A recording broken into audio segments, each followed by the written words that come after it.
Hi friends, ഇന്ന് നമ്മൾ discuss ചെയ്യുന്നത് ഇലക്ട്രോണിക്സ് എന്ന് പറഞ്ഞ മൊഡ്യൂൾ നമ്മളൊന്ന് സ്റ്റാർട്ട് ചെയ്യുകയാണ്.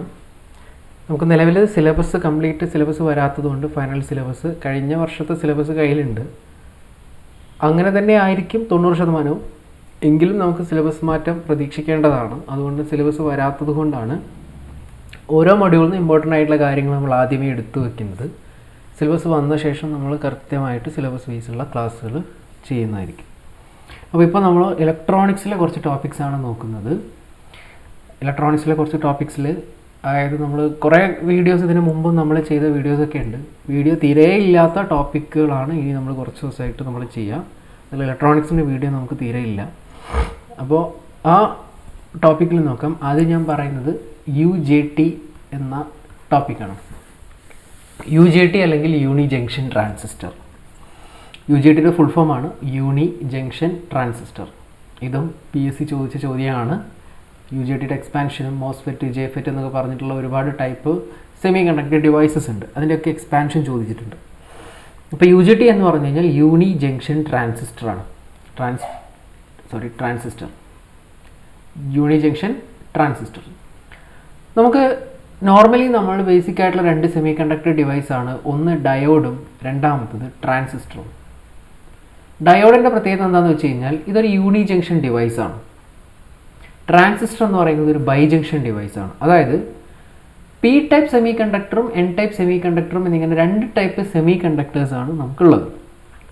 അതിൽ P ടൈപ്പ് സെമി കണ്ടക്ടറും N ടൈപ്പ് സെമി കണ്ടക്ടറും ജോയിൻ ചെയ്ത് വെക്കുന്നതാണ് നമ്മളുടെ സെമി കണ്ടക്ടർ ഡയോഡ് എന്ന് പറയുന്നത്. അതായത് ഇതിനിടയിൽ ഒരൊറ്റ ജംഗ്ഷനാണ് ഉണ്ടാവുക രണ്ട് സെമി കണ്ടക്ടർ മെറ്റീരിയലിൻ്റെ ഇടയിൽ. എന്നാൽ ട്രാൻസിസ്റ്റർ എന്ന് പറഞ്ഞു കഴിഞ്ഞാൽ ഒരു N ടൈപ്പ് സെമി കണ്ടക്ടറിനെ രണ്ട് P ടൈപ്പിൻ്റെ ഇടയിലോ അല്ലെങ്കിൽ ഒരു P ടൈപ്പ് സെമി കണ്ടക്ടറിനെ രണ്ട് N ടൈപ്പ് സെമി കണ്ടക്ടറിൻ്റെ ഇടയിലോ സാൻഡ്വിച്ച് ചെയ്ത് വെക്കുന്നതിനെയാണ് നമ്മൾ ട്രാൻസിസ്റ്റർ എന്ന് പറയുന്നത്. അപ്പോൾ ഇവിടെ ട്രാൻസിസ്റ്ററിൻ്റെ കേസ് എടുത്ത് നോക്കിക്കഴിഞ്ഞാൽ രണ്ട് PN ജംഗ്ഷൻ ഒരു ട്രാൻസിസ്റ്ററിനകത്ത് വരും. ഒരു ജംഗ്ഷൻ ഇവിടെയും ഒരു ജംഗ്ഷൻ ഇവിടെയും. ഇങ്ങനെ രണ്ട് PN ജംഗ്ഷൻ ഉള്ളതിനാണ് ഇതിനെയാണ് ബൈ ജംഗ്ഷൻ ഡിവൈസ് അല്ലെങ്കിൽ ട്രാൻസിസ്റ്റർ എന്ന് പറയുന്നത്.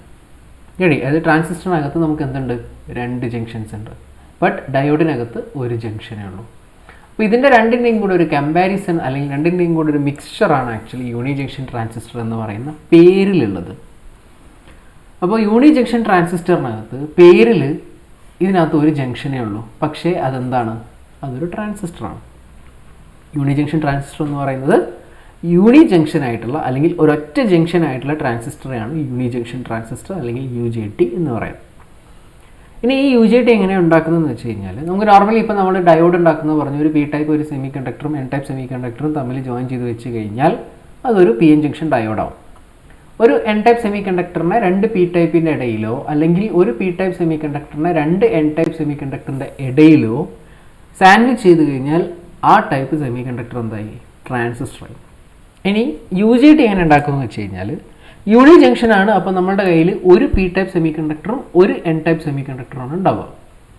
അപ്പോൾ ലൈറ്റായിട്ട് ഡോപ്പ് ചെയ്തിരിക്കുന്ന ഒരു N ടൈപ്പ് സെമി കണ്ടക്ടറിനെ കുറച്ച് ലെങ്ത് ഉള്ള ഒരു N ടൈപ്പ് സെമി കണ്ടക്ടറിൻ്റെ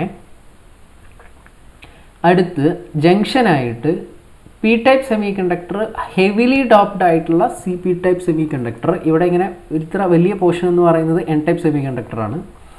ലൈറ്റ്ലി ഡോപ്പ് ചെയ്തിരിക്കുന്ന N ടൈപ്പ് സെമി കണ്ടക്ടർ, അതിനടുത്ത് നമ്മൾ ഹെവിലി ഡോപ്പ് ചെയ്തിരിക്കുന്ന ഒരു P ടൈപ്പ് സെമി കണ്ടക്ടർ വയ്ക്കും.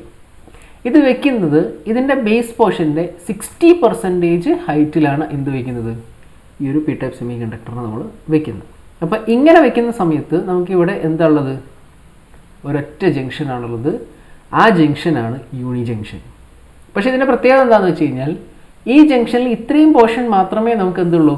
ജംഗ്ഷനായിട്ട് വരുന്നുള്ളൂ. അപ്പോൾ ഇവിടുന്ന് അങ്ങോട്ട് ഇവിടുന്ന് ഒരു ഹാഫ് പോർഷൻ അറൗണ്ട് 50% കണക്കാക്കിയാൽ 60% പോർഷനിലാണ് നമ്മളത് പ്ലേസ് ചെയ്യുക. അപ്പോൾ ഇവിടെ വയ്ക്കുന്ന സമയത്ത് ഇത് ഒരു പോർഷനും ഇത് അടുത്ത പോർഷനുമാണ്. റെഡി? അപ്പോൾ അതേപോലെ അതുകൊണ്ട് തന്നെ ഇവിടെ നമുക്ക് രണ്ട് ടെർമിനൽ എന്ത് ചെയ്യും? പുറത്തേക്ക് എടുക്കും. ഇതിനെയാണ് നമ്മൾ ബേസ് 1 എന്നും ഇതിനെ ബേസ് 2 എന്നും പറയും. റെഡി? ഈ P ടൈപ്പ് സെമി കണ്ടക്ടർ ഒരു ടെർമിനൽ പുറത്തെടുത്ത് അതിനെ നമ്മൾ എമിറ്റർ എന്നും പറയും. അപ്പോൾ യു ജി ടിയുടെ ടെർമിനൽസ് എന്ന് പറയുന്നത് ബേസ് 1, ബേസ് 2 അല്ലെങ്കിൽ എമിറ്റർ. ഈ ബേസ് 1നെ പറയുന്ന മറ്റൊരു പേരാണ് കാഥോഡ്, ഡിനോട്ട് ചെയ്യുന്ന ലെറ്റർ കെ. B2നെ പറയുന്ന മറ്റൊരു ലെറ്ററാണ് ആനോഡ്, ഡിനോട്ട് ചെയ്യുന്ന ലെറ്റർ എ. അപ്പോൾ ഒരു യു ജി ടിയുടെ ടെർമിനൽസ് ഏതൊക്കെയാണെന്ന് ചോദിച്ചു കഴിഞ്ഞാൽ B1, B2 and emitter. Base 1, base 2, emitter അല്ലെങ്കിൽ ആനോഡ്, കാഥോഡ്, എമിറ്റർ. ഈ 3 ടെർമിനലാണ് ഒരു യു ജി ടിക്ക് ഉണ്ടാവും. ഇതാണ് യു ജി ടിയുടെ കൺസ്ട്രക്ഷൻ എന്ന് പറയുന്നത്. അപ്പോൾ ഈ യു ജി ടിയുടെ കൺസ്ട്രക്ഷനകത്ത് ഇത്രയും പോർഷനും ഇവിടെയുള്ള റെസിസ്റ്റൻസിനെ നമ്മൾ RB1 എന്നും ഇവിടെയുള്ള റെസിസ്റ്റൻസിനെ നമ്മൾ RB2 എടുത്തു കഴിഞ്ഞാൽ ടോട്ടൽ റെസിസ്റ്റൻസ് എന്ന് പറയുന്നത് RB1 പ്ലസ് RB2 ആണ്. ഇതിനെ നമ്മൾ RBB, base to base resistance എന്ന് പറയും. റെഡി? ഈ ഹൈലി ഡോപ്ഡ് ആയിട്ടുള്ള ലൈറ്റ്ലി ഡോപ്ഡ് ആയിട്ടുള്ള ഈ ബേസ് റീജിയൻ്റെ 2 ടെർമിനലിൽ ബേസ് 1ഉം ബേസ് 2 എടുത്തു കഴിഞ്ഞാൽ ഹാഫ് പോർഷൻ അല്ലെങ്കിൽ ആദ്യത്തെ പോർഷനുള്ളത് റെസിസ്റ്റൻസ് RB1ഉം രണ്ടാമത്തെ പോർഷൻ RB2 ആകുമ്പോൾ ടോട്ടൽ റെസിസ്റ്റൻസിന് നമ്മൾ പറയുന്ന പേരാണ് RBB, base to base resistor എന്ന് പറയും. റെഡി? അങ്ങനെയാണെങ്കിൽ ഈ ഒരു കൺസ്ട്രക്ഷൻ, ഇതാണ് ഇപ്പോൾ ഇതിൻ്റെ കൺസ്ട്രക്ഷനും ഈ ഒരു ഡീറ്റെയിൽസും അങ്ങനെയാണ്. അപ്പോൾ ഈ ഒരു സാധനത്തെ നമ്മൾ ഒരു സർക്യൂട്ട് ഡയഗ്രമായിട്ട് വരച്ചു കഴിഞ്ഞാൽ എങ്ങനെ ഉണ്ടാവും എന്ന് ചോദിച്ചു കഴിഞ്ഞാൽ ആദ്യം നമ്മൾ ഈ PN ജംഗ്ഷൻ എന്ന് പറയുന്നത് എന്തായിട്ട് ആക്ട് ചെയ്യും? ഒരു ഡയോഡായിട്ട് ആക്ട് ചെയ്യും. അപ്പോൾ എമിറ്റർ ടെർമിനലിൻ്റെ അടുത്ത് ആദ്യം ആരാണുള്ളത്? ഒരു PN ജംഗ്ഷനാണുള്ളത്. എമിറ്റർ ടെർമിനലിലുള്ള ഈ കഴിഞ്ഞ് വരുന്ന ഈ ഒരു ജംഗ്ഷൻ ഇതൊരു ഡയോഡായിട്ടാണ് ആക്ട് ചെയ്യുക, കാരണം അതൊരു PN ജംഗ്ഷനാണ്. ഒരു ഡയോഡായിട്ട് ആക്ട് ചെയ്ത് ഇവിടെ ഈ ഒരു സെൻട്രൽ പോർഷനെ ഞാൻ ഇവിടെ മാർക്ക് ചെയ്തു. ബേസ് ഉണ്ട്, ബേസിന് റെസിസ്റ്റൻസ് ഉണ്ട്, അതിനെയാണ് നമ്മൾ എന്ത് പറഞ്ഞത്? RB1 എന്ന് പറഞ്ഞത്. RB2 മേലെ B1 താഴെയും B2 മേലെയാണ് കേട്ടോ. B2 ഇവിടെ, അതേപോലെ തന്നെ ബേസ് 1ൻ്റെ റെസിസ്റ്റൻസ് RB1 എന്നും. ഇത് ബേസ് 1 ആണ്, ഇത് ബേസ് 2 ആണ്. റെഡി? ദെൻ ഈ 2 ടെർമിനൽ ഇങ്ങനെയാണ് നമ്മളുടെ എന്ത് വരുന്നത്? സർക്യൂട്ട് ഡയഗ്രം വരുന്നത്. അപ്പോൾ ഇവിടെ നമ്മൾ കൊടുക്കുന്ന ഇൻപുട്ട് വോൾട്ടേജ് അല്ലെങ്കിൽ ഈ ടൈപ്പ് ഇവിടെയുള്ള വോൾട്ടേജ് ആണ് emitter to base voltage, emitter to base 1 voltage. ഇവിടെ നമ്മൾ ബേസ് ടു ബേസിൽ നമ്മൾ കൊടുക്കുന്ന വോൾട്ടേജ് ആണ് base to base voltage VB1, VB2. Ready? ഈ റെസിസ്റ്റൻസിന് അക്രോസ് ആയിട്ടുള്ള voltage V1, voltage drop V1. Ready? ഇതാണ് ഇതിൻ്റെ സർക്യൂട്ട് ഡയഗ്രാം എന്ന് പറയുന്നത്. അപ്പോൾ ഇതിനകത്ത് വോൾട്ടേജ് ഡിവിഷൻ റൂൾ നമ്മൾ അപ്ലൈ ചെയ്ത് കഴിഞ്ഞാൽ V1 is equal to input voltage VB1, B2 into ഇവിടുത്തെ resistance RB1 divide by total resistance RB1 plus RB2. ഇതാണ് വോൾട്ടേജ് V1 എന്ന് പറയുന്നത്. ഇനി ഇത് നമ്മൾ എന്ത് അപ്ലൈ ചെയ്യുന്ന സമയത്താണുള്ളത്? ബേസ് ടു ബേസിൽ നമ്മൾ എന്ത് അപ്ലൈ ചെയ്യുന്നു? ഒരു വോൾട്ടേജ് അപ്ലൈ ചെയ്യുന്ന സമയത്താണ് നമുക്ക് എന്ത് കിട്ടുന്നത്? ഇങ്ങനെ ഒരു വോൾട്ടേജ് ഡ്രോപ്പ് ആയിട്ടുള്ള ജംഗ്ഷൻ വോൾട്ടേജ് ഡ്രോപ്പ് അല്ലെങ്കിൽ ജംഗ്ഷൻ വോൾട്ടേജ് V1 കിട്ടും. സപ്പോസ് ഈ ജംഗ്ഷനകത്ത് എമിറ്റർ ടെർമിനൽ നമ്മൾ ഓപ്പൺ ആക്കി വെച്ചു. അപ്പോൾ ഇവിടെ ഇതില്ല, എമിറ്റർ ടെർമിനൽ ഓപ്പൺ ആക്കി വെക്കുകയാണെങ്കിൽ ഇവിടെ ഫ്ലോ ചെയ്യുന്ന കറണ്ട് IB എന്ന് പറഞ്ഞു കഴിഞ്ഞാൽ ഇവിടെ വോൾട്ടേജ് അപ്ലൈ ചെയ്ത വോൾട്ടേജ് ഡിവൈഡ് ബൈ ഇവിടെ ഉള്ള ടോട്ടൽ റെസിസ്റ്റൻസ് ആയിരിക്കും IB equal to VB1, B2 divided by total resistance RBB. ഇതാണ് ഇതിൻ്റെ വോൾട്ടേജും ജംഗ്ഷൻ വോൾട്ടേജും കറണ്ടും. ക്ലിയർ? ഇത് ഓപ്പൺ ആയിട്ടുള്ള സിറ്റുവേഷനിലാണ്. ഇനി നമ്മൾ ഇതിൻ്റെ ക്യാരക്ടറിസ്റ്റിക്സ് പറയാൻ പോവാണ്. അപ്പോൾ ഇതിൻ്റെ ക്യാരക്ടറിസ്റ്റിക്സ് പറയാമെന്ന് പറഞ്ഞു കഴിഞ്ഞാൽ നമ്മൾ VI ക്യാരക്ടറിസ്റ്റിക്സ്, ഡയോഡിൻ്റെ കേസിലൊക്കെ VI ക്യാരക്ടറിസ്റ്റിക്സ് പറയുന്നത് നമ്മളത് ഫോർവേഡ് ബയസ്ഡ് കണ്ടീഷനിലും അല്ലെങ്കിൽ റിവേഴ്സ് ബയസ് കണ്ടീഷനിലും വെക്കുന്ന സമയത്ത് നമ്മൾ വോൾട്ടേജ് അപ്ലൈ ചെയ്യുമ്പോൾ എന്ത് ചേഞ്ചാണ് വോൾട്ടേജിന് അഗെയിൻസ്റ്റ് കറണ്ട് ഉണ്ടാക്കുന്നത് എന്നുള്ളതായിരുന്നു നമ്മൾ എന്ത് ചെയ്യുന്നത്? ക്യാരക്ടറിസ്റ്റിക്സിൽ പറഞ്ഞത്. അപ്പോൾ ഈ UJTയുടെ ക്യാരക്ടറിസ്റ്റിക്സ് എന്താണെന്നുള്ളത് നമുക്ക് നോക്കാം.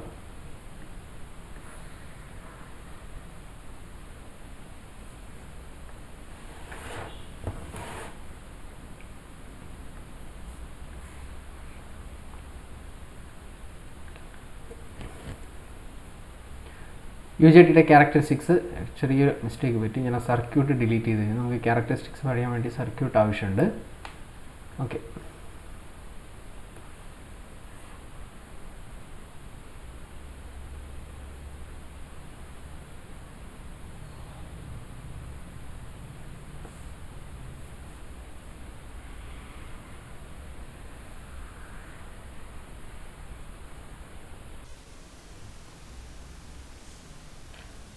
നമ്മുടെ ക്യാരക്ടറിസ്റ്റിക്സ് എന്ന് പറഞ്ഞു കഴിഞ്ഞാൽ വോൾട്ടേജ് അഗെയിൻസ്റ്റ് ആയിട്ടുള്ള കറണ്ടാണ് നമുക്ക് ക്യാരക്ടറിസ്റ്റിക്സ്. അപ്പോൾ ഞാൻ എക്സ് ആക്സിസിലും കറണ്ടും വൈ ആക്സിസിലും വോൾട്ടേജും എടുത്തു.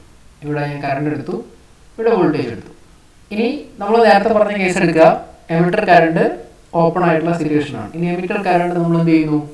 ഗ്രൗണ്ട് ചെയ്യുന്നു. എമിറ്റർ ജംഗ്ഷൻ നമ്മൾ എന്ത് ചെയ്യുന്നു? ഗ്രൗണ്ട് ചെയ്യുന്നു. എമിറ്റർ ജംഗ്ഷൻ ഗ്രൗണ്ട് ചെയ്ത് കഴിഞ്ഞാൽ ആ സമയത്ത് എമിറ്റർ ഗ്രൗണ്ട് ചെയ്യുക എന്ന് പറഞ്ഞു കഴിഞ്ഞാൽ എമിറ്റർ ടെർമിനൽ നെഗറ്റീവ് ആയിട്ടാണ് വരുന്നത്. ഇവിടെ നെഗറ്റീവ് ആകുമ്പോൾ ഇത് പി എൻ ജംഗ്ഷൻ ആണ്. ഈ പി എൻ ജംഗ്ഷൻ ഒരു റിവേഴ്സ് ബയസ് കണ്ടീഷനിലേക്ക് വരും. റിവേഴ്സ് ബയസ് കണ്ടീഷനകത്ത് റിവേഴ്സ് ഡയറക്ഷനിൽ ഒരു സ്മോൾ കറണ്ട് അവിടെ ഫ്ലോ ചെയ്യും. ഞാൻ അതിനെ IE0 എന്ന് മാർക്ക് ചെയ്യും. അത് റിവേഴ്സ് കറണ്ട് വരുന്ന റിവേഴ്സ് ഡയറക്ഷനിൽ ഫ്ലോ ചെയ്യുന്ന വളരെ ലോ എമൗണ്ട് ഓഫ് കറണ്ടാണ്. അപ്പോൾ ആ റിവേഴ്സ് ഡയറക്ഷനിലെ കറണ്ട് എന്ന് പറഞ്ഞു കഴിഞ്ഞാൽ ഈ റിവേഴ്സ് ഡയറക്ഷനിൽ ഞാൻ ഈ കറണ്ട് മാർക്ക് ചെയ്തു. ഇതാണ് IE0. ഇതാണ് എൻ്റെ ഇനീഷ്യൽ സിറ്റുവേഷൻ എന്ന് പറയുന്നത്. ഇനി നമ്മൾ ഒരു VEB1 എന്ന് പറയുന്ന വോൾട്ടേജ് എന്ത് ചെയ്യുന്നു? അപ്ലൈ ചെയ്യുന്നു. ഈ VEB1 എന്ന് പറയുന്ന വോൾട്ടേജ് നമ്മൾ അപ്ലൈ ചെയ്തിട്ട് അവിടെ വരുന്ന ഈ കറണ്ടിൻ്റെ വാല്യൂ എത്രയാണ് എന്നുള്ളതാണ് നമ്മൾ നോക്കുന്നത്. റെഡി? IA1 എന്ന് പറയുന്ന എമിറ്റർ കറണ്ടിൻ്റെ റേഷ്യോ ആണ് നമ്മൾ നോക്കാൻ പോകുന്നത്. ഓക്കെ, ഇനി ഈ V1 എന്തിനാണ് പറഞ്ഞതെന്നുള്ള ഡൗട്ട് നിങ്ങൾക്ക് എല്ലാവർക്കും ഉണ്ടാവും. എന്തിനാണ് ഞാൻ V1 വോൾട്ടേജിനെ പറ്റി പറഞ്ഞത്? കാരണം ഇവിടെ നമ്മൾ VEB1 അപ്ലൈ ചെയ്ത് കഴിഞ്ഞാൽ എമിറ്റർ ടു ബേസ്മെന്റ് ജംഗ്ഷനിൽ ഒരു വോൾട്ടേജ് അപ്ലൈ ചെയ്ത് കഴിഞ്ഞാൽ ഓൾറെഡി ഇവിടെ ഒരു നെഗറ്റീവ് റിവേഴ്സ് ഡയറക്ഷനിലുള്ള ഒരു ലോ കറണ്ട് ഉണ്ട്. ഈ കറണ്ട് ഇവിടെ ഈ ഡയോഡിനെ ഫോർവേഡ് ബയാസിങ്ങിലാക്കി ഇതിൻ്റെ കറണ്ട് ഫ്ലോ ഈ എമിറ്ററിലൂടെ ഒരു കറണ്ട് ഫ്ലോ ഉണ്ടാവണമെന്നുണ്ടെങ്കിൽ ഇവിടെയുള്ള ഈ റെസിസ്റ്റൻസിലുള്ള വോൾട്ടേജ് ഡ്രോപ്പായ V1-നേക്കാളും മേലെ വരുമ്പോൾ മാത്രമേ ഈ യൂണി ജംഗ്ഷൻ ട്രാൻസിസ്റ്റർ എന്ത് ചെയ്യുള്ളൂ? കണ്ടക്ട് ചെയ്യുള്ളൂ. അതുവരെയുള്ള സിറ്റുവേഷനിൽ ഈ കറണ്ട് എന്ത് ചെയ്യും? ഇങ്ങനെ കുറഞ്ഞു വരും. ഇവിടെ നിന്ന് ഇങ്ങനെ വന്ന് ചെറിയൊരു ഇതിന് ചേഞ്ചസ് ഉണ്ട് കേട്ടോ. സോറി, ഇതിങ്ങനെ വന്ന് നമ്മളുടെ V1 എന്ന് പറയുന്ന വോൾട്ടേജിലേക്ക് എത്തും. ഇത് സ്ട്രൈറ്റ് ലൈൻ അല്ല, ലൈൻ വന്ന് സ്ട്രൈറ്റ് ആയി പോയതാണ്, സ്ട്രൈറ്റ് ലൈൻ അല്ല. അപ്പോൾ ഇവിടെ പറയുന്ന ഈ V1 എന്ന് പറയുന്ന വോൾട്ടേജിലേക്ക് എത്തി. ഈ V1 എന്ന് പറയുന്ന വോൾട്ടേജിലേക്ക് എത്തിക്കഴിഞ്ഞതിന് ശേഷം മാത്രമേ എന്ത് ചെയ്യുള്ളൂ? ഇനി അങ്ങോട്ട് നമ്മളുടെ UJT കണ്ടക്ട് ചെയ്യുള്ളൂ. അപ്പോൾ ഇനി എന്ത് ചെയ്യും? ഫോർവേഡ് ബയസിലാവുന്നതോടുകൂടെ ഈ ഡയോഡ് ഫോർവേഡ് ബയസിലാവുന്നതോടുകൂടെ ഈ യൂണി ജംഗ്ഷൻ ഫോർവേഡ് ബയസിലാവുന്നതോടുകൂടെ കറണ്ട് എന്ത് ചെയ്യും? ഫ്ലോ ചെയ്യും. ആ കറണ്ട് ഫ്ലോ ചെയ്ത് നമ്മൾ അപ്ലൈ വോൾട്ടേജിനനുസരിച്ച് ഒരു മാക്സിമം പീക്ക് പോയിന്റിൽ വരും. ഈ പോയിന്റിന് പറയുന്ന പേരാണ് പീക്ക് പോയിന്റ്. ആ പോയിന്റിന് പറയുന്ന പേരാണ് പീക്ക് പോയിന്റ്. ഇനി നമ്മൾ ഇതിനെ വോൾട്ടേജ് റെഡ്യൂസ് ചെയ്ത് കഴിഞ്ഞ് ഇങ്ങനെ വരുന്ന സമയത്ത് അത് റെഡ്യൂസായി ഒരു പർട്ടിക്കുലർ പോയിന്റിൽ എത്തിക്കഴിഞ്ഞാൽ അത് സാച്ചുറേറ്റഡ് ആവും.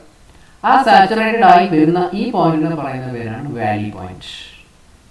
ഈ വാലി പോയിന്റിൽ ഒരു പർട്ടിക്കുലർ ടൈം പീരീഡിലേക്ക് ആ വോൾട്ടേജ് എന്തായിരിക്കും?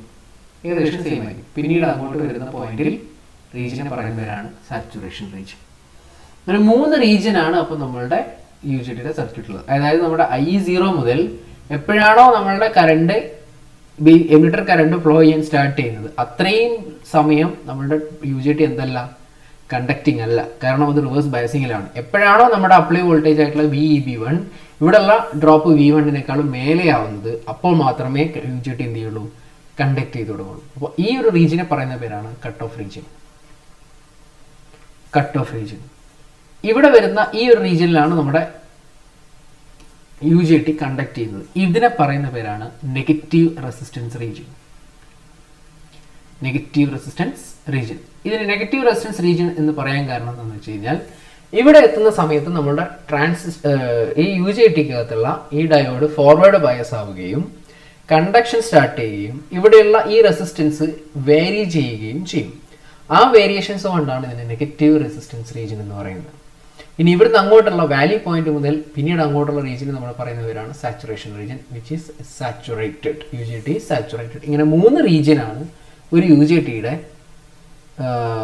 ക്യാരക്ടറിസ്റ്റിക്സിൽ VI ക്യാരക്ടറിസ്റ്റിക്സിൽ നമുക്ക് പറയാനുള്ളത്. റെഡി? അപ്പോൾ 3 റീജിയൻ. കട്ട് ഓഫ് റീജിയൻ എന്ന് പറഞ്ഞു കഴിഞ്ഞാൽ UJT ഓഫ് കണ്ടീഷണൽ റീജിയനാണ്. നെഗറ്റീവ് റെസിസ്റ്റൻസ് റീജിയൻ എന്ന UJT കണ്ടക്റ്റിംഗ് സ്റ്റേജിലാണ്. സാച്ചുറേഷൻ സ്റ്റേജിലാണ്. ഫൈൻ. ഇനി ഇതിനകത്ത് നമുക്ക് പറയാനുള്ള ഒരു ടേം ഉണ്ട്, intrinsic stand off ratio. Intrinsic stand off ratio. Intrinsic stand off ratio normally represent ചെയ്യുന്ന ലെറ്റർ ഈറ്റ എന്നുള്ള ലെറ്റർ കൊണ്ടാണ് നമ്മൾ നോർമലി റെപ്രസെന്റ് ചെയ്യുക. Intrinsic stand of ratio is equal to base 1 resistance against total base resistance in the ratio പറയുന്ന പേരാണ് intrinsic stand of ratio. Intrinsic stand of ratio എന്ന് പറഞ്ഞു കഴിഞ്ഞാൽ ബേസ് 1 റെസിസ്റ്റൻസിൻ്റെയും ടോട്ടൽ ബേസ് റെസിസ്റ്റൻസിൻ്റെയും റേഷ്യോ പറയുന്ന പേരാണ് intrinsic stand off ratio. Clear? Then ഇവിടെ നമ്മളൊരു peak voltage പറഞ്ഞിരുന്നു, ഇതാണ് മാക്സിമം വോൾട്ടേജ് എന്ന് പറയുന്നത്. ഈ പീക്ക് വോൾട്ടേജിൻ്റെ ഇക്വേഷൻ എന്ന് പറയുന്നത് V P is equal to V D plus eta into B V B one B two. ഇതിനെയാണ് നമ്മൾ സ്റ്റാൻഡ് ഓഫ് റേഷ്യോ പറയാനുള്ള കാരണം ഇതിനാണ്. എത്രയാണ് നമ്മളുടെ പീക്ക് വാല്യൂ, എത്രയാണ് നമ്മളുടെ പീക്ക് വോൾട്ടേജ്, അല്ലെങ്കിൽ എത്രയാണ് നമ്മുടെ ഓരോ പർട്ടിക്കുലർ സിറ്റുവേഷനിലുള്ള വോൾട്ടേജ് എന്ന് പറയുന്നത് കണ്ടുപിടിക്കാൻ വേണ്ടിയിട്ട് V P is equal to V D plus eta V B one B two, ഈ റിലേഷൻ യൂസ് ചെയ്തിട്ടാണ് ഇതിൻ്റെ പീക്ക് വോൾട്ടേജ് കണ്ടുപിടിക്കുന്നത്. അപ്പോൾ ഇതിനകത്ത് ഈ ഈറ്റ പറയുന്ന പേരാണ് intrinsic ratio. It is the intrinsic stand off ratio. It is A ratio between base 1 resistance against total base resistance. അതേപോലെ ഇവിടെ വി ഡി എന്ന് പറയുന്നത് നമ്മുടെ നോർമലി ഒരു സിലിക്കൺ ഡയോഡിൻ്റെ ഫോർവേഡ് വോൾട്ടേജ് ഡ്രോപ്പ് ആണ്. നമ്മൾ 0.7 എന്ന് പറയുന്ന സിലിക്കണിൻ്റെ കേസിലുള്ള 0.7 എന്ന് പറയുന്ന വോൾട്ടേജ് ആണ് വി ഡി എന്ന് പറയുന്നത്. നമ്മുടെ സിലിക്കൺ ആണ് അതിൻ്റെ മെറ്റീരിയൽ എങ്കിൽ അവിടെയുള്ള വി ഡിയുടെ വാല്യൂ എന്ന് പറയുന്നത് 0.7 ആണ്, which is the forward voltage drop of a silicon diode, that is 0.7 voltage. Clear? അപ്പോൾ ഇത്രയും പറഞ്ഞ് ക്ലിയർ ആയെന്ന് വിചാരിക്കുന്നു. ഇനി നമുക്കൊരു കാര്യം കൂടെ നോക്കാനുള്ളത് യു ജെ ടിയുടെ അപ്ലിക്കേഷനാണ്. യു ജെ ടി നമ്മൾ നോർമലി യൂസ് ചെയ്യുന്നത് ഒരു റിലാക്സേഷൻ ഓസിലേറ്റർ ആയിട്ട് നമ്മൾ ആരെ യൂസ് ചെയ്യും? യു ജെ ടി യൂസ് ചെയ്യാം. റിലാക്സേഷൻ ഓസിലേറ്റർ ആയിട്ട് നമ്മൾ യു ജെ ടി യൂസ് ചെയ്യാം. So tooth wave form generator ആയിട്ട് നമുക്ക് യു ജെ ടി യൂസ് ചെയ്യാം. അതേപോലെ തന്നെ ഒരു പ്രധാനപ്പെട്ട ആപ്ലിക്കേഷനാണ് SCR അല്ലെങ്കിൽ സിലിക്കൺ കൺട്രോൾഡ് റെക്ടിഫയറിൻ്റെ ട്രിഗറിംഗ് സർക്യൂട്ടിൽ യൂസ് ചെയ്യുന്നത് യു ജെ ടി ആണ്. SCRൻ്റെ ട്രിഗറിംഗ് സർക്യൂട്ടിൽ നമ്മൾ യൂസ് ചെയ്യുന്നത് ആരെയാണ്? യു ജെ ടി ആണ്. എന്തുകൊണ്ടാണ് SCRൻ്റെ ട്രിഗറിംഗ് സർക്യൂട്ടിൽ നമ്മൾ യു ജെ ടി യൂസ് ചെയ്യുന്നതെന്ന് വെച്ച് കഴിഞ്ഞാൽ യു ജെ ടിയുടെ പ്രത്യേകത ഇതിൻ്റെ ലോ ഔട്ട്പുട്ട് ഇമ്പിഡൻസ് ആണ്. യു ജെ ടിക്ക് വളരെ ലോ ഔട്ട്പുട്ട് ഇമ്പിഡൻസ് ആയതുകൊണ്ട് SCRൻ്റെ ട്രിഗറിങ്ങിന് വളരെ ഐഡിയലാണ്. കാരണം SCRൻ്റെ ഇൻപുട്ട് ഇമ്പിഡൻസ് എന്ന് പറയുന്നത് വളരെ ചെറുതാണ്. അപ്പോൾ അതുകൊണ്ട് തന്നെ ഔട്ട്പുട്ട് ഇമ്പിഡൻസ് ലോ ആയിട്ടുള്ള യു ജെ ടി ആണ് SCRനെ ട്രിഗർ ചെയ്യാൻ വേണ്ടിയിട്ടുള്ള സർക്യൂട്ടിൽ ഏറ്റവും ഈസി ആയിട്ടുള്ള അല്ലെങ്കിൽ ഏറ്റവും എളുപ്പത്തിലുള്ള ഒരു കമ്പോണൻ്റ് എന്ന് പറയുന്നത്. അപ്പോൾ യു ജെ ടിയുടെ അപ്ലിക്കേഷൻസ് എന്ന് പറയുന്നത് relaxation oscillator, so tooth wave form generator, അതേപോലെ തന്നെ സൈറസ് ട്രിഗർ ചെയ്യാൻ വേണ്ടിയിട്ട് പിന്നെ ടൈമിംഗ് സർക്യൂട്ടിൽ യൂസ് ചെയ്യാറുണ്ട്, ബൈസ്റ്റേബിൾ സർക്യൂട്ടിലൊക്കെ യൂസ് ചെയ്യാറുണ്ട്. റെഡി? ഇനി ഇതിൻ്റെ സിമ്പിളും കൂടെ നമുക്ക് നോക്കാം. നമ്മൾ നേരത്തെ ഇതിൻ്റെ ഡയഗ്രാം വരച്ചിട്ടുണ്ടായിരുന്നു. അപ്പോൾ ഈ ഡയഗ്രാം വരച്ച സമയത്ത് ആദ്യം നമുക്കൊരു എമിറ്റർ ഉണ്ട്. അപ്പോൾ ഞാൻ ആ എമിറ്ററിനെ ഇങ്ങനെ വരച്ചു. എമിറ്റർ 2 ബേസ് ആണ് നമുക്കുള്ളത്. 1, 2, 3 ടെർമിനലുള്ള 2 ബേസ് ടെർമിനലും ഒരു എമിറ്റർ ടെർമിനലും. ഇതാണ് എമിറ്റർ, ഇതാണ് ബേസ് 2, ഇതാണ് ബേസ് 1. ബേസ് 1ന് നമ്മൾ കാഥോഡ് എന്ന് പറയും, ബേസ് 2ന് നമ്മൾ ആനോഡ് എന്ന് പറയും. അപ്പോൾ ഇതാണ് ഒരു യു ജെ ടിയുടെ സിമ്പിൾ എന്ന് പറയുന്നത്. ക്ലിയർ? ഇനി U J T relaxation oscillator എന്ന് പറഞ്ഞ് കഴിഞ്ഞിട്ടൊരു സാധനമുണ്ട്. അത്ര ഡെപ്തിലൊക്കെ യു ജെ ടി റിലാക്സേഷൻ ഓസിലേറ്ററിൻ്റെ സർക്യൂട്ടും കാര്യങ്ങളൊന്നും നമുക്ക് ആവശ്യമില്ല. എങ്കിൽ കൂടെ ഒരു കാര്യം ഞാൻ അവിടെ പറയുകയാണ്, ഇതും അത്ര ഡെപ്തിൽ അല്ലെങ്കിൽ കുറച്ച് വളരെ ടഫായിട്ട് ക്വസ്റ്റ്യൻ പോവുകയാണെങ്കിൽ മാത്രം ചോദിക്കുന്ന ഒരു സാധനമാണ്. T is equal to U J T relaxation ഓസിലേറ്ററിൻ്റെ time. T is equal to CR in E minus E0 divide by E by EC. ഈ ഇക്വേഷൻ വെച്ചിട്ടാണ് നമ്മൾ യു ജെ ടി റിലാക്സേഷൻ ഓസിലേറ്ററിൻ്റെ ടൈം പീരീഡ് കണ്ടുപിടിക്കുന്നത്. ഇതിനകത്ത് C എന്ന് പറയുന്നത് അതിനകത്തുള്ള കപ്പാസിറ്റൻസ് ആണ്. ഈ കപ്പാസിറ്റൻസ് ചാർജ് ചെയ്യുന്നതും ഡിസ്ചാർജ് ചെയ്യുന്നതാണ് നമുക്കൊരു സോ ടൂത്ത് ജനറേറ്റർ ആയിട്ട് വരുന്നത്. അതായത് കപ്പാസിറ്റർ ചാർജിങ് ഡിസ്ചാർജിങ് ഇതാണ് നമ്മളുടെ ഓസിലേറ്ററിൽ വരുന്ന വേവ് ഫോം എന്ന് പറയുന്നത്. അപ്പോൾ അതിനകത്തുള്ള കപ്പാസിറ്ററിൻ്റെ വാല്യൂ ആണ് C എന്ന് പറയുന്നത്. ഇൻപുട്ട് റെസിസ്റ്റൻസിൻ്റെ വാല്യൂ ആണ് R എന്ന് പറയുന്നത്, ടോട്ടൽ റെസിസ്റ്റൻസ്. E എന്ന് പറഞ്ഞു കഴിഞ്ഞാൽ സപ്ലൈ വോൾട്ടേജ് ആണ്. ഇ സി എന്ന് പറഞ്ഞു കഴിഞ്ഞാൽ കപ്പാസിറ്റൻസിൻ്റെ വോൾട്ടേജ് ആണ് അറ്റ് ടൈം ടി. ടി എന്ന് പറയുന്ന ടൈമിലുള്ള കപ്പാസിറ്റൻസിൻ്റെ വോൾട്ടേജ് ആണ്. E0 എന്ന് പറയുന്നത് ഇനീഷ്യൽ വോൾട്ടേജ് ആണ്, കപ്പാസിറ്ററിൻ്റെ ഇനീഷ്യൽ വോൾട്ടേജ്. ഇത് കുറച്ച് ഡെപ്തിലേക്കുള്ള സാധനമാണ്, അതുകൊണ്ടാണ് ഇക്വേഷൻ മാത്രം പറഞ്ഞത്. അത്ര ഡീറ്റെയിൽ ആയിട്ട് നമുക്ക് എന്ത് ചെയ്യേണ്ട ആവശ്യമില്ല, പോകേണ്ട ആവശ്യം വരാറില്ല. അപ്പോൾ ഇത്രയും കാര്യങ്ങൾ ഓർമ്മയുണ്ടാകുമെന്ന് വിചാരിക്കുന്നു. ഇതിന് മുമ്പ് പ്രീവിയസ് ഇയർ ആയിട്ട് ചോദിച്ചിരിക്കുന്ന കാര്യങ്ങൾ എന്ന് പറയുന്നത് UJTയുടെ ഫുൾ ഫോം ഒരിക്കൽ ചോദിച്ചിട്ടുണ്ട്, UJTയുടെ അപ്ലിക്കേഷൻ ചോദിച്ചിട്ടുണ്ട്, UJTയുടെ ടെർമിനലുകൾ ഏതൊക്കെയാണ് എന്നും ചോദിച്ചിട്ടുണ്ട്. എന്തുകൊണ്ടാണ് UJT നമ്മൾ ട്രിഗറിംഗ് സർക്യൂട്ടിൽ യൂസ് ചെയ്യുന്നത് എന്നുള്ളത് കേരള PSCക്ക് ചോദിച്ചിട്ടില്ല എന്ന് തോന്നുന്നു, മറ്റു പല എക്സാമുകൾക്കും ചോദിച്ചിട്ടുണ്ട്. പക്ഷേ നമ്മളത് അറിഞ്ഞിരിക്കണം. അതേപോലെ തന്നെ UJTയുടെ കൺസ്ട്രക്ഷനും UJTയുടെ ഗ്രാഫും അറിഞ്ഞിരിക്കണം. ഗ്രാഫിലുള്ള IE0 എന്ന് പറയുന്ന കട്ട് ഓഫ് റീജിയനിലെ കറണ്ട്, ഏറ്റവും ഫോർ റിവേഴ്സ് ഡയറക്ഷനിലുള്ള കറണ്ട്, പീക്ക് പോയിന്റിൻ്റെ ഇക്വേഷൻ, വാലി പോയിന്റ്, അതേപോലെ തന്നെ 3 region, cut off region, negative resistance region, saturation region. Clear ആണെന്ന് വിചാരിക്കുന്നു. Thank you. Will see you next class.